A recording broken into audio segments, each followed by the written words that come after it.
The market is turning and dealerships are starting to get desperate. I'm going to show you what that means and how you can utilize it to save thousands. If you don't know, my name's Tommy. I've been in the car industry most of my adult life, done sales, done finance, and now I negotiate car deals. Enough about me, let's talk about the market. Let's first address the issue, is the market going to crash and are dealerships starting to get desperate?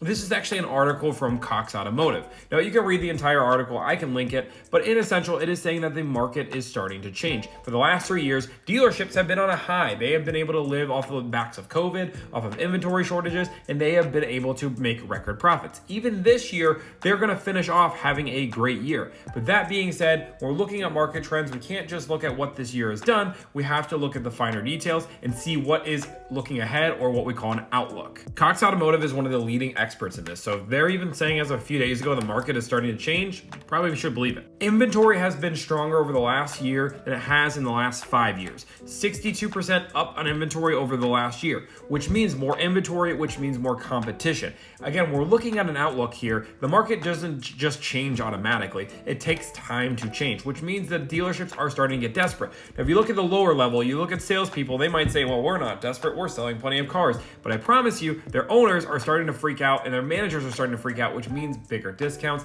It means that things are going to happen. If you're looking at an outlook of the market, anybody that thinks that this market is going to keep holding strong is not looking at any of the signs. Here is a graph of the annual change on new cars over the last year and a half. They're up 15% and that market has started to crash. Another dip is going to happen. Used cars and new cars were up 45% as all this market has gone crazy, and that is going to go back to normal, which means there's another 30% this needs to drop.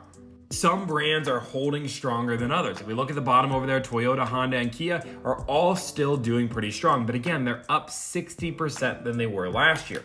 The biggest change right now is all the domestic brands that are going crazy, and we're seeing absolute bonker discounts. For example, Dodge is offering 15% off MSRP before you even start to negotiate. Things are getting absolutely crazy, and all these brands are starting to get more and more inventory.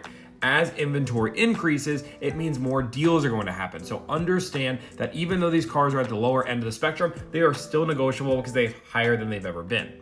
And by ever been, I'm sorry, that might be an over dramatic thing, but they're higher than they've been in years. I know somebody's gonna go in the comment section and say, well, this is just the new car market, the used car market's strong. This is actually Carfax market trend here. Every single car is down in value, anywhere from 12% to 4% month over month. Again, used car values are starting to crash. Everybody knows this, but if you want to be an outside denier, here's some more proof. Final graph, I promise. This is going to be the average price of a new car from 2012 all the way up to 2023. You can see that huge spike, and that spike is starting to go down. Again, dealerships, when we're talking about them, are very reactionary and they look at market trends. At least a good owner does. When a good owner is looking at market trends and starting to see things go down, they don't want to hold on to inventory and be too stubborn because they pay a thing called lot rent. This is insurance, this is rent that they have to pay each and every day to keep a car on their lot. They don't want to have to get caught with cars. Some dealerships are going to stay strong, and they're going to say, hey, you know what? I'm not going to sell. The smart owners are going to start selling quick.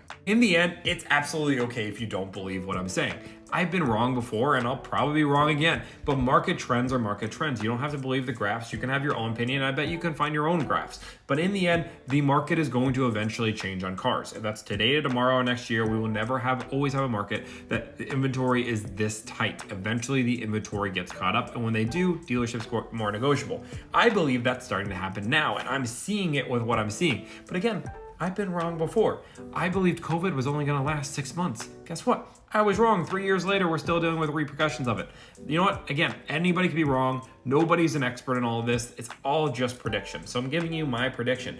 Don't like it? That's great. Let me know in the comment section below. If you do like it, then that's awesome. But what I will tell you right now is you can get deals better than you've ever seen before on a car. Not ever. Okay, I'm using crazy analogies. You can get the best deals you've seen in 5, 6, 7 years. I'm getting good deals below invoice, which is what I saw pre-pandemic. So if you guys want more content like this, me doing a market analysis like this, I want you to like, follow, subscribe. Thank you guys so much, and have a great day.